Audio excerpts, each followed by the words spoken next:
Is this the sexiest laptop ever made? Let's review Asus Zephyrus G16 2024.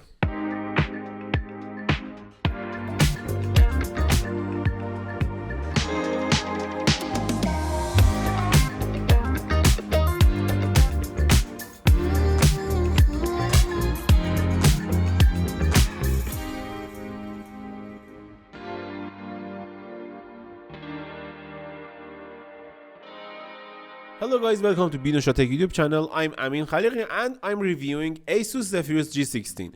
It is one of the, as I said, sexiest laptop I've ever seen.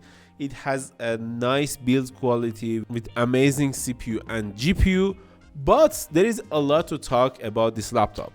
Let's start with the body. As I said, the body is it's unseen. I didn't see any laptop like this. It has one of the best materials I've ever seen in a laptop, and the build quality and material on this laptop is something I wanted to see in Windows laptops in years. And because of that, right now I will give this laptop a 10 out of 10 score for this section. Why? Because as I said, the build quality is amazing. Overall, the keyboard is good. It has 4 buttons on the top, and also there is RGB lighting on the keyboard, which is nice, but it has only one zone RGB, which is a bummer. I want to see per key RGB at least in this price range, like old Zephyrus M15 laptops. But here we are with a one zone RGB underneath this keyboard. It has good lighting, but it is a little inconsistent across the board, but it is fine. Trackpad is one of the best trackpads I've ever seen. It has glass material, and also it is big. It's the biggest size available for a laptop, which is nice, and I like to see this trackpad right here. Also the design, I like the design here. They changed the design to an angular design, which is nice. I like it. There is 2 speaker outputs beside the keyboard, and everything is looking good to me. Also about the ports are amazing too.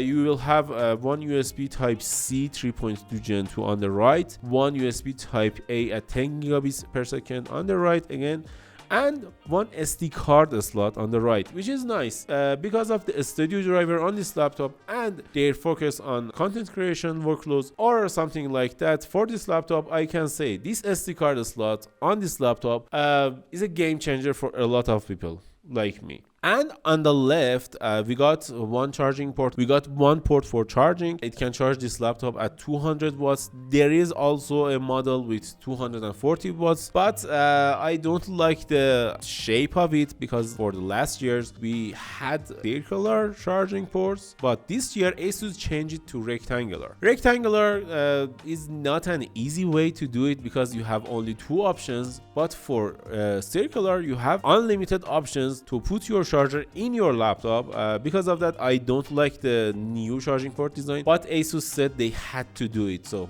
what we can say? What you can say, Mr. Deadpool? Also, we got 100 volt 4 port, which is nice, and one other USB type A port at 10 gigabit per second, which is nice, and an HDMI 2.1 with up to 8K 60Hz output, and an audio combo jack port, which has a good sound output quality that I like it a lot. And overall, I like the port selection on this laptop, but still I can prefer one more USB type A ports on the gaming machines, but it is okay. Also, it is a Republic of Gamer machine, but we can't really say, or we can't easily say that it's a gaming machine, but it's okay. Overall, the hinge and the build quality is okay. My only concern is this hinge. It is a little wobbly, but it is okay. Also, as you can see on the back, Asus changed the lid to something they called slash lighting. This slash lighting is too good for some people, but it's okay and I like it.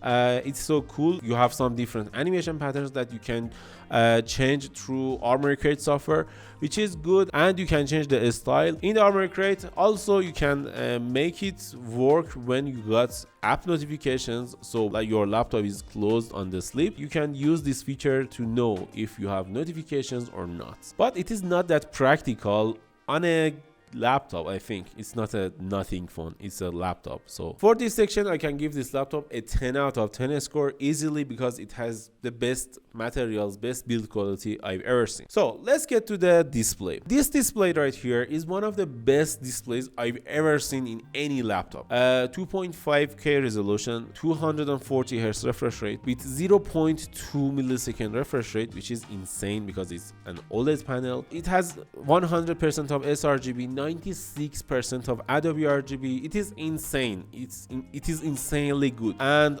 overall, I can say you can easily use this OLED panel without any concern, without any problem. But there is some applications for OLED panels to make it last longer, because OLED panels can sometimes be messy, especially with Windows in some scenarios like burn-in issues. But Asus implemented some features to prevent that kind of problem, and it is working great, at least in the last 2 or 3 years. Also, they put something like VRR, variable refresh rate, in this monitor. It is too hard to implement something like that in this laptop or in any laptop because they have bigger screens, but they did that, and because of that you can choose variable refresh rate options in your setting menu easily without any problem, which is a good feature. It can save your battery life, it can do anything for you, and it's a nice feature. I think it's a good thing to have that feature on this laptop. Also, I should mention that this OLED panel has 400 to 450 nits of brightness, almost 420, and it is good. It has the brightness we need, but it is not that easy to work with this laptop outside or in front of the sun. Because of that, I can say I needed more brightness for an OLED with a reflective panel, but it is okay. So I can give this panel a 10 out of 10 score because it is amazing. It was such a pleasure to edit videos, play games on this machine, and I had no problem with it, at least in the office. So let's talk about performance. My only problem with this laptop. This laptop right here has an Intel Core Ultra 9 processor with 16 core CPU. 6 of them are performance core for your heavy tasks. 8 of them are efficiency cores for light or even heavy tasks to help performance cores. And there is 2 more cores for low power efficiency. They call low power efficiency.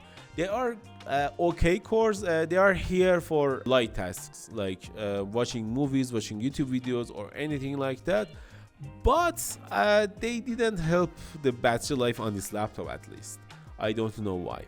And also we got an RTX 4070 with 150 watts of TGP, which is not that high, but it is okay because it's a 4070. 40 series laptops are doing great with lower wattage GPUs, so it is okay. But I don't have any problem with CPU or GPU on this laptop. My main problem is why there is a 16GB version for this laptop. Asus, be honest, why did you do that? At least you could give us 24GB. 16GB is not a good option for a laptop for content creators. It is not enough. This model right here costs more than $2,000. Why I should buy a laptop with 16GB of RAM? I can't recommend this laptop with this amount of RAM. I really love this laptop, but the RAM amount, this 16GB should never exist, and that's it. I can say there is no problem with 16GB of RAM, but there is problem when you can't upgrade it. At least you can upgrade your SSD with 2 SSD slots, and that's it. Also, you can upgrade your Wi-Fi card too, and that's it. There is no upgradability option. For cooling part, it has tri-fan design, and because of that there is no problem with heating or thermal throttling issues, but there is thermal limitations from Asus for this laptop, and because of that the CPU and the GPU can't go over, I think, 120 watts overall, and I couldn't see more than 70 watts of consistent power for this Core Ultra 9 on this machine in some benchmarks such as Cinebench 2024. So let's get to the benchmarks. In Cinebench R23, we tested this laptop. We got around 18,000 scores. It was a good score, but as I said, for thermal limitations, at first we had 90 watts of power for the CPU, but at the end the power decreased to 70 watts, and because of that we lost around 2,000 points. We also tested Cinebench 2024. In that test, we got around 1000 points, which is good, and it means this laptop can handle benchmarks like this in heavy applications like Cinebench. But the problem in this test too was the thermal headroom. Also, we tested the GPU on this benchmark, and we got around 11,000 points, which is nice. And overall, I can say I'm happy with the benchmarks. Till now, we couldn't run Geekbench 6. I don't know why. Because of that, there is no Geekbench benchmark. We tested Adobe Premiere on this machine, and we got around 6 minutes and 25 seconds of render time for this machine. It was lower than Zephyrus M16 from last year, and it was near that model. So I can say there is no much improvements from last year, especially because of this 16GB RAM. I don't get it. Why you should pay 2 8GB SD in a $2,000 laptop. We also tested Time Spy on this machine, and in Time Spy we got a near 12,000 points a score, which is good, and I can say we had good results in Time Spy. It means it can handle 3D applications or games without any concern. As you can see on the screen, we tested Apex Legends on this machine. We had good results and also good frame rates without any problem. It was an amazing experience to game on this machine because of the QHD OLED panel. And also we tested Rainbow Six Siege on this machine. We got good results we got okay results. I can say they are the best, but we got okay and good results in Rainbow Six Siege. Also, we tested Cyberpunk 2077, and in Cyberpunk 2077 we had almost no problem, but when it comes to presets who rely on CPU and RAM, we can say 16GB of RAM is not enough for this kind of machine. Overall, I can say if I had the 32GB of RAM model, I would be happy with this machine. But with this one, with 16GB of RAM, I'm not. For the performance part, I can give this laptop a 7 out of 10 score. I could give it 6, but I'm okay with 7. And 7 out of 10 score is fine for this machine. Okay, let's talk about speakers. They are the best speakers I've ever seen in a laptop. They are MacBook level speakers. There is no problem with that. And I can easily say, you can play games with this speaker. I didn't have a laptop with these amazing speakers. They are one of the best speakers I've ever seen, and I'm happy with them. They are the best. So this is the webcam quality of Asus Zephyrus G16 in 2024. It has a 1080p webcam, and I think overall it is good. It has good camera quality. What do you think about the audio quality? Tell us in the comments below. And about the battery life, I'm not happy with it.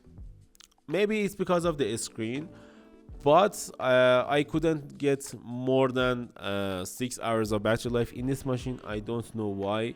Intel claimed you will have better battery life with Intel Core Ultra, but I can't see the progress here. I can see the improvement on this machine. 6 hours of battery life is the same as the Zephyrus M16 in last year with this 90 watt hour battery. So I can't say I'm happy with this battery life. Also, I tested Cinebench R23 and 2024 on this machine again to see how it can perform on battery. And the performance dropped by almost 40 to 50%.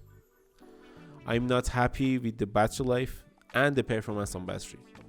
The two things Asus and Intel claim to be better on this generation of CPU. I'm not happy. Overall, I can say I'm happy with this machine in one condition.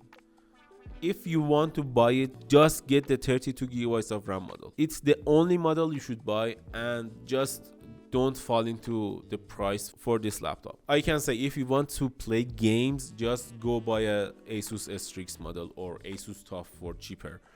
But if you want to edit your videos, if you want to edit your photos, it's such a great machine. It has SD card, it has the best screen available in this price range. So if you are a filmmaker or a photographer, just go and get this machine without any concerns. Thanks, bye. Can you turn the lights off? Yes, of And another port with audio combo jack and an audio